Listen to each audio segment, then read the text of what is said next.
And we are back with the fourth segment of the GSMC Basketball Podcast presented by the GSMC Sports Network. And in this fourth segment, I'm going to be talking about the women's basketball team and their rousing success overseas. A lot of people, they didn't really like this Olympics team, mainly because Caitlin Clark wasn't on the Olympic team, but, oh, wrong slide. Why isn't it popping up? All right, anyways, regardless, like the Olympics, I mean, the women's team, they've always been a very, very dominant team. And, you know, they're arguably the best sort of organization, I guess you could say, outside of, okay, for some reason this isn't showing, which I don't understand. All right, there we go. I don't know why that didn't show. I'm sorry for that. But again, he's the women's basketball team for the United States, arguably one of the best women's like organizations in sports, period. Like of all the like if you want a team that defines dominance, that's the women's team. Like a lot of people, they think men's basketball is the dominant one, right? It's actually the women's basketball that's more dominant than the men's. Like, yeah, the men's side, like overseas and international play is sort of catching up to United States, and there are more players internationally making the NBA and participating in these, you know, teams outside of the United States. But for the women's side, it's not really all that many people overseas. Like, you have to remember that there are some countries that don't even have a women's basketball program. But since the United States was one of the, like, since they were made so early in their time, they were, the team was made in, like, 1936. And actually, no, I lied. The team wasn't made in 1936. They were made in, like, 1990s or something like that. The organization was founded in the 90s. And ever since then, the women's basketball team for the United States, they've never lost a game. Like, they've literally been undefeated since their conception. And, like, that's insane just to think about. Like, and most of their wins are blowout wins. Like, the most recent game that they played against the French, I think that was, like, the closest game in women's basketball that I ever watched. One of the biggest reasons why women's basketball for the United States didn't get that many viewers and didn't get much viewership was because of the lack of Caitlin Clark, as well as the lack of competition compared to every other team. Like, the United States was just so much better and so much taller than a majority of the women's teams, you know, that were competing in these Olympics. And literally the last game that they played went down to the wire against the French team, where there was a French player, she was attempting a 3, but her foot was on the line, so it was a 2, and she ended up making the shot. If it was a 3, the game would have been into overtime.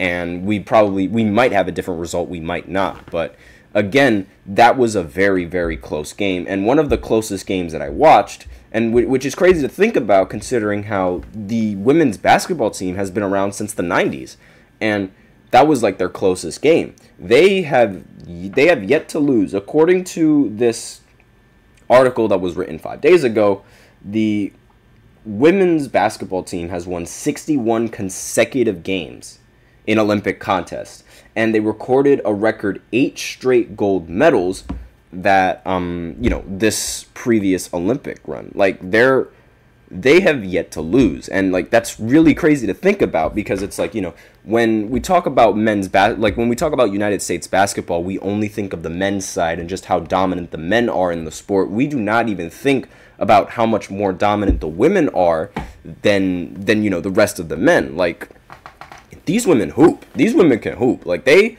never lose. And it's really crazy to think about how the women's side, you know, the side that gets slandered and scrutinized a lot, ends up being the team that ends up winning every single time. Like, if you want a guaranteed gold medal, just root for the United States women's basketball team, and you're, like, almost guaranteed to win it every single time.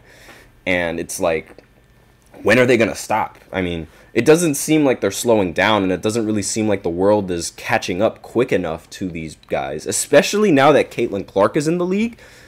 I don't know if there's going to be anyone that beats the women's USA team. Like, if anyone beats the United States women's basketball team in the Olympics, that will be like the biggest headline in the entire Olympics. Straight up, United States women's basketball team loses and ends their streak of consecutive wins, because like 60 plus consecutive wins is ridiculous. Like, it's absolutely ridiculous. And the fact that they've just been so ahead of everybody, because, you know, these Olympics, they happen every 4 years. So every single 4 years, it's most likely going to be a different team. The fact that they've been undefeated for this long is insane. And it just really shows just how talented the women are in the United States, and just how talented these WNBA players are when compared to Olympic players that play for women's basketball. Like, it's staggering. And women's basketball, they just came back from, you know, playing in the Olympics. And, you know, since they just came back from playing in the Olympics, they still have to finish out their regular season. And I'm just going to go ahead and look at some of the teams that are like either in a competing spot in the WNBA or are doing really well despite their players being on an Olympic journey, I guess you could say. I'm going to call it an Olympic journey because why not? And like the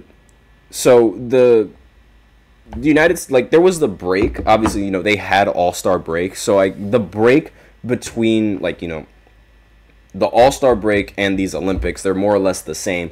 And the WNBA is set to restart once again on, well, today actually at 9 p.m. The Sparks, they play the Liberty at 9 o'clock.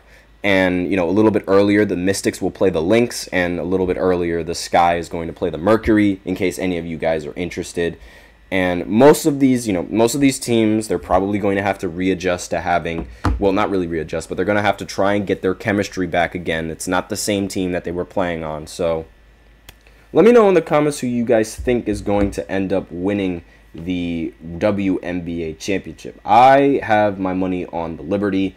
I always root for the Liberty because, I mean, let's face it, the Liberty are arguably, you know, the best team in all of the Eastern Conference. In fact, right now they have the best record in all of the Eastern Conference, and it seems like they're going to make the postseason. Like, it really does seem like that's what's going to be the case. But again, anything can happen in this league. Right now, if you're wondering where the Indiana Fever are, they're actually ranked third in the standings compared to being dead last at one point. So that's improvement.